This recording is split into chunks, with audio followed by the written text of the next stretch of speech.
ይህ የምፅዓቱ አዋጅ ነጋሪ አገልግሎት ወቅታዊና ዕለታዊ ወጎችን በማቅረብ ትንታኔ የምንሰጥበት የተለያዩ እንግዶችንም በመጋበዝ የምናቀርብበት መድረክ ነው። መረጃዎችን ያጠናከረ ይዞልን የሚመጣው ፓስተር አለማየሁ ነሙ ሲሆን ፕሮግራሙን የመራና መሰናዶውን ኤዲት በማድረግ ወደ እናንተ የሚያቀርበው ይልቃል አስራት ነው። መልካም ጊዜ። ሻሎም ሻሎም፣ ውድ የምፅዓቱ አዋጅ ነጋሪ አድማጮቻችን እንዴት ዋላችሁ?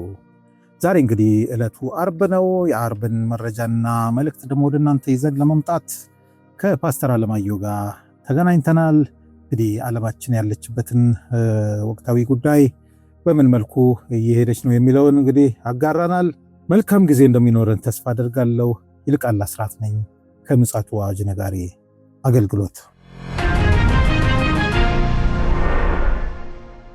ውድ አድማጮቻችን እንግዲህ እንደተናገርኩት የዓለማችን ወቅታዊ ጉዳይን በተመለከተ ፓስተር አለማየሁ መረጃዎችን ይዞ አጠገቤ ይገኛል።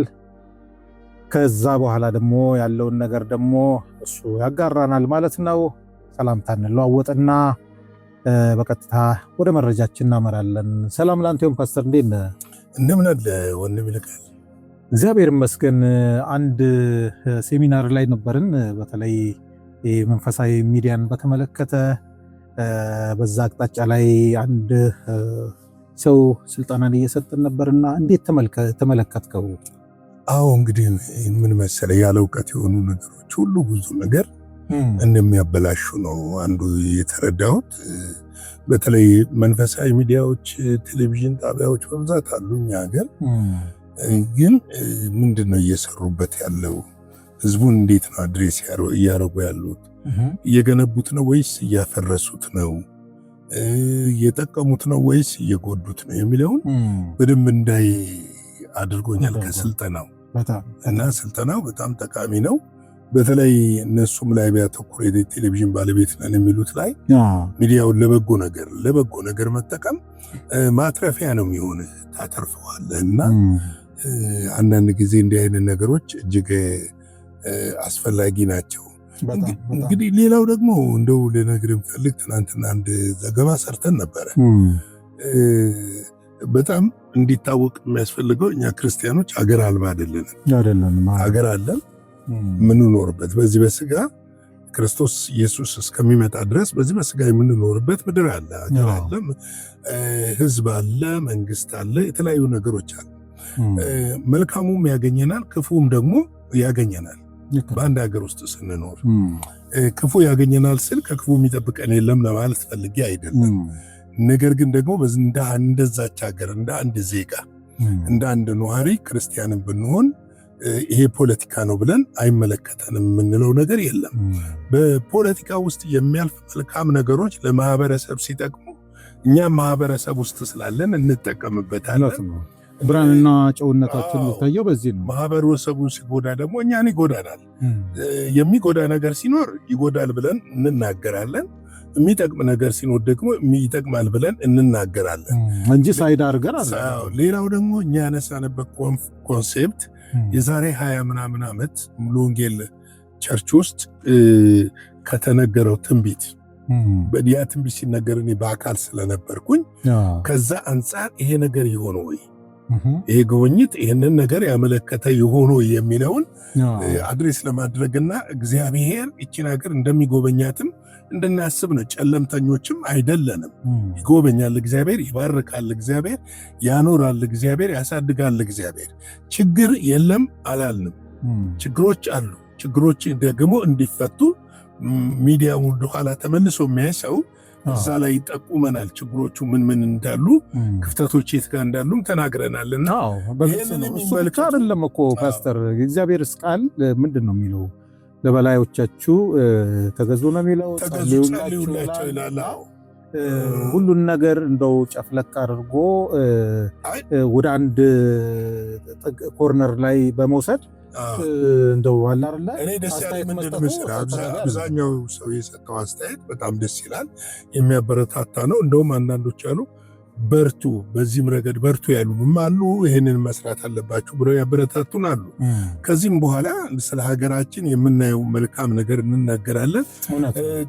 ጥሩ ያልሆነ ነገር ካለ ደግሞ ተባብረን እንደ እግዚአብሔር ቃል ተባብረን እንዴት ነው የምናስወግደው ብለን ለመጠቆም እንሞክራለን እና እንደ ሰነፍ ማሰብ እንደሌለብን እናውቃለን ለማለት ነው። ወደ መረጃ አመሰግናለሁ። ወደ መረጃ ልሂድና እንግዲህ በሩሲያና በአውሮፓ መካከል ያለው ፍጥጫ ቀጥሏል። በተለይም ደግሞ ይህን ፍጥጫ የሚያጋግል ነገር አውሮፓውያኖች እያደረጉ ነው ያሉት። የራሽያ ንብረት የሆነ ከ200 ቢሊዮን ዶላር በላይ ለዩክሬን ለመስጠት ያላቸውን እቅድ አስቀምጠዋል። ይህንን እቅድ ተከትሎ ከፍተኛ ተቃውሞ ገጥሟል። ማለት ራሽያ ፕሬዚደንት ፑቲን በጣም ኃይለ ቃል እስከ መናገር ደረጃ ድረስ ደርሰዋል። እንግዲህ ምንድነው ይሄም ያሉት ለጦር አዛዦቻቸው ባደረጉት ንግግር ላይ ነው። የአጠቃላይ ጦር አዛዦቻቸውን ሰብስበው ነበረ። በዛ ላይ ባደረጉት ንግግር አውሮፓውያን ሆዳሞች ናቸው አሉ። እንደውም በሌላ ሚዲያ ላይ እንደሰማሁት አሳማዎች ብለዋቸዋል ነው ያለው። ከበድ ያለ ንግግር ነው። ደግሞ ፑቲን እንደዚህ ሲናገሩ ሰምተን አናቅም። ምን ያህል ነገሩ እንዳበሳጫቸውና እንዳንደዳቸው የሚያመላክት ነው። ብዙ ጊዜ በጨዋ ደንብ ነው ነገሮቻቸውን ሲናገሩ፣ ጥንቃቄ በተሞላበት ነው። የፑቲን ንግግር ብዙ ጊዜ ስትሰማቸው በጣም ጠንቃቃ ናቸው ለሚጠቀሙት ለእያንዳንዱ ወርድ። በእርግጥም ደግሞ ይሄ ጦርነት የተለኮሰበትን ምክንያት አውሮፓውያኖቹ ጠንቅቀው ያውቃሉ። ጠባጫሪው ማን እንደሆነም ጠንቅቀው ያውቃሉ። ነገር ግን ደግሞ የራሽያ ንብረት ወስዶ ለዩክሬን እንደ ግንባታ ወይም ደግሞ ከጦርነቱ እንድታገግም ለማድረግ መስጠት የራሽያን መብት መንፈግ ነው። ሁለተኛ ነገር ደግሞ ዓለም አቀፍ ሕግ አለ። ዓለም አቀፍ ስምምነቶች አሉ። ዓለም አቀፍ ስምምነቶች ምንድነው? የሌላ ሀገር ንብረት በሌላ ሀገር ውስጥ የተቀመጠን ያለዛ ሀገር ፍቃድ እና ፍላጎት በምንም መንገድ ውስጥ ቢሆን መውረስ ማሳልፎ መስጠት አይቻልም። ስለዚህ አብዛኛው እንግዲህ የአውሮፓ ሀገር ያለው ሀብት ምንድነው? በነዳጅ፣ በስንዴ፣ በማዳበሪያ ንግድ ወደ አውሮፓ የሄደ ግን በጦርነቱ ወቅት ሆልድ ተደርጎ ተይዞ ያልተሰጠ ገንዘብ ነው።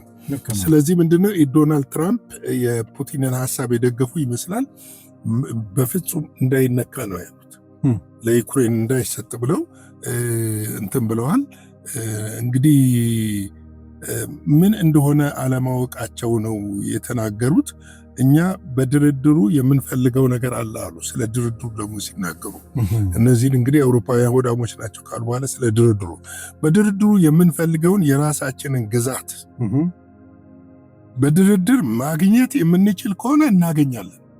በድርድሩ ማግኘት የማንችል ከሆነ ግን በኃይል እናስመልሳለን ያሉት ፑቲን እና በሰላሙ እንዳይሳካ ሁልጊዜ ችግር የሚፈጥሩት አውሮፓውያን ናቸው። አውሮፓውያኖች ለሰላም የቆሙ አይደሉም። ሰላምንም ሊያስከብሩ አይችሉም እና ለሰላም የቆሙ እንዳልሆኑ ደግሞ በዚህ ጦርነት አይተናቸዋል። እኛ ምክንያታዊ ነን ነው የሚሉት እሳቸው እና ምክንያታዊ ነን ብለው ይናገራሉ። አሁን የራሽያ ተደራዳሪ የሆኑ አገሮች ማለት የራሽያ ተደራዳሪዎች ወደ አሜሪካ ተጉዘዋል። ቀጣዩ ድርድር በአሜሪካ ነው እንግዲህ የሚደረገው። ሰሞኑን እንደምታውቀው አውሮፓ ውስጥ ጀርመን ውስጥ ነበሩ፣ በርሊን ላይ ከዩክሬን ጋር እየተደራደሩ ነበረ። ኩሽነር እንደገና ዌትኮፕ የመሳሰሉት የአሜሪካ ተደራዳሪዎች አሁን ከዚህ ያለውን ድርድር ጨርሰው ደግሞ አሜሪካ ውስጥ ፍሎሪዳ ተጠርተዋል እና እዛ ድርድር ሊደረግ ቀን ተይዟል። ወደዛ አምርተዋል የራሽያ ተደራዳሪዎች። እንግዲህ በዚህ ድርድር ጊቭ ኤንድ ቴክ ነው የሚሆነው። ጊቭ ኤንድ ቴክ ማለት ዩክሬን ሙሉ ግዛቱን ዶንባስን ትሰጣለች፣ በአንጻሩ ደግሞ እሷ ሰላሟን ታገኛለች ማለት ነው። እና አሁን ዩክሬን እያቀረበች ያለችው በዋናነት ግዛት ላይ ሳይሆን በዋናነት እያቀረበች ያለችው የሰላም ዋስትና ነው። ነገር ግን አውሮፓውያን አሁንም ግዛቱ በእንደዚህ መልክ መሰጠት የለበትም የሚል ነገር እያነሱ ነው ያሉት። ይሄ ምናልባት ድርድሩ ሊያደናቅፍ ይችላል የሚል አሁንም ስጋት አለ። እንደው ባለቤትነቱ የዩክሬን አይደል እንዴ ሀገርነቱ ነው። ግን አሁን ዩክሬን ዓላማው ሌላ ዩክሬን መጀመሪያ ቁጥ በዚህ ጦርነት እንድትገባ ያደረጉት አውሮፓውያኖች ናቸው። ምክንያቱም እነሱ ሴጣናዊ ሂሳቢያቸውን ለማስፋፋት ይሄ ኒው ሊበራሊዝምን ለማስፋፋት በሄዱበት መንገድ እኮ እኔ ይህንን አልቀበልም ስላለች ነው ራሽያ። ሌላ ምንም ነገር እኮ የለም። የራሽያ አለመቀበል ጉዳይ ነው። ራሽያ ብትቀበል ኖሮ እኮ ይሄ ነገር ምን ይሆን ነበረ? ሶልቭ ይሆን ነበር እኮ። እና የቀለም አብዮት የሚያስነሱት ለዚህ ነው። ሌላው አነጋጋሪ የሆነው የሩሲያ ውጭ ጉዳይ ሚኒስትር ሰርጌይ ላቭሮቭ የአሜሪካ ዓለም አቀፍ ተፎካካሪዎቿን ለመጨፍለቅ የሄደችበት ያለው መንገድ ልክ አይደለም፣ የበላይነትን ለማስቀጠል ቆሻሻ ዘዴዎችን ትጠቀማለች ብለው ተናግረዋል። ይሄ ቆሻሻ ዘዴ ማለት በጣም በእርግጥ ሲአይኤ የሚጠቀምባቸው የተለያዩ መንገዶች እናውቃለንና እየተጠቀመች ነው ሲሉ ጠንካራ ወቀሳ ነው ያቀረቡት። ይህንን ያቀረቡት ለኢራን ብሔራዊ ቴሌቪዥን ጣቢያ በተሰጡት ቃለ ምልልስ እንደሆነ ታውቋል።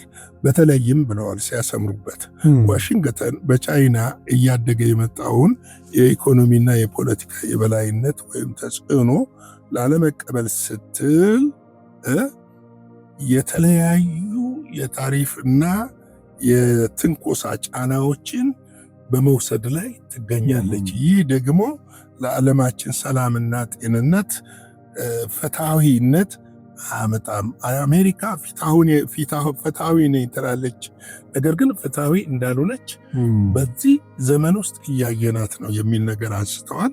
እንግዲህ በቀን ያለኝ ነገር ይሄ ነው። ምክንያቱም ዓለም ላይ አሁን ያለው ነገር እጅግ እየተወሳሰበ እየተቆላለፈ ነው የሄደውና ምናልባትም አሁን የሚባለው ነገር አውሮፓና ሩሲያ ይዋጋሉ ወይ አይዋጉም የሚለው ነገር በእርግጥ ኔቶ ወደ 800,000 ሰራዊት አሁን እየላከ ነው ያለው ወደ ድንበሮቿ፣ ወደ ራሽያ ድንበር። ይሄ ነገር ይቀጥላል ወይ አይቀጥልም የሚለው ነገር እንግዲህ ወደፊት የምናየው ይሆናል። ነገር ግን አንድ ልናውቅ የማያስፈልገው ነገር ፍጹም የሆነው ሰላም የሚመጣው ክርስቶስ ኢየሱስ የእግዚአብሔር ልጅ ሲመጣ እንደሆነ ልናውቅ ያስፈልጋል። ከዚህ በኋላ ግን የሚያስጨንቀው ጊዜ እየጨመረ ነው የሚመጣው። እነዚህ ነገሮች ቀላል የሚባሉ አይደሉም። ቤተክርስቲያን በዚህ ውስጥ ገብተዋል። በደስታና በሰላም መኖር የምትችለው ከጌታ ጋር ስትሆን ብቻ። በዚህ ውስጥ በቃ ማረፍ የምትችለው ጌታ ኢየሱስ ክርስቶስን አጥብቀ ስትይዝ ብቻ እንደሆነ ልናውቅ ያስፈልጋል እላለሁ። ስለነበረን ጊዜ ጌታ የተባረከ ይሁን። ጌታ ኢየሱስ ይባርካችሁ። ላይክ፣ ሼር፣ ሰብስክራይብ ማድረግ አገልግሎታችን መደገፍ ማበረታታችሁን ቸል አትበሉ እንላለን። ኮሜንታችሁ ደስ ይለናል። መልካሙም ክፉም ከክፉ እንማራለን፣ ከስህተታችን እንማራለን፣ ከመልካሙ ነገር ደግሞ እንበረታታለን እና ኮሜንታችሁን አስቀምጡልን። ተባረኩልን። ሻሎም። ጌታ ኢየሱስ አብዝቶ ይባርክ። እንግዲህ መግቢያው ላይም አነሷለሁ ያልኩትን ሐሳብ በደንብ አድርገህ አብራርተዋል። እንግዲህ አድማጮቻችን ሁልጊዜ መረዳት ያለባቸው እኛ ማህበረሰብን ለመጥቀም የሚደረግ ትራክ ላይ ያለ ነው። ስለዚህ ወደ አንድ ኮርነር ላይ ባታደርጉን ደስ ይለናል። እኛ የእግዚአብሔር መልእክተኞች ነን። ትናንትናም እንዲሁ ፓስተር ይህንን ነገር አንስቷል። እኛ ፖለቲከኞች አይደለንም። የእግዚአብሔርን ሐሳብ እናንጸባርቃለን። ስለ ሀገራችንም ደግሞ መልካሙን እንመኛለን። የምንሰማውንም የምናየውንም እንመሰክራለን ማለት ነው። ወደፊቱም ይቀጥላል። እንግዲህ ውድ አድማጮቻችን መረጃውን እንደሰማችሁት ነው። ለዛሬ ለአርብ የቀን መረጃና መልእክታችን ይህንን የመሰለ ነው። እግዚአብሔር ፈቃዱ ከሆነ ምሽት ላይ ደግሞ እንዲሁ በሌላ መረጃ እንመጣለን። መልካም ጊዜ ይሆንላችሁ። ሻሎም። ለዛሬ ይዘን የመጣነው ወቅታዊ መረጃ ይህንን ይመስል ነበረ። በሌላ ጊዜ በሌላ መሰናዶ እስከምንገናኝ ሰላም ለእናንተ ይሁን።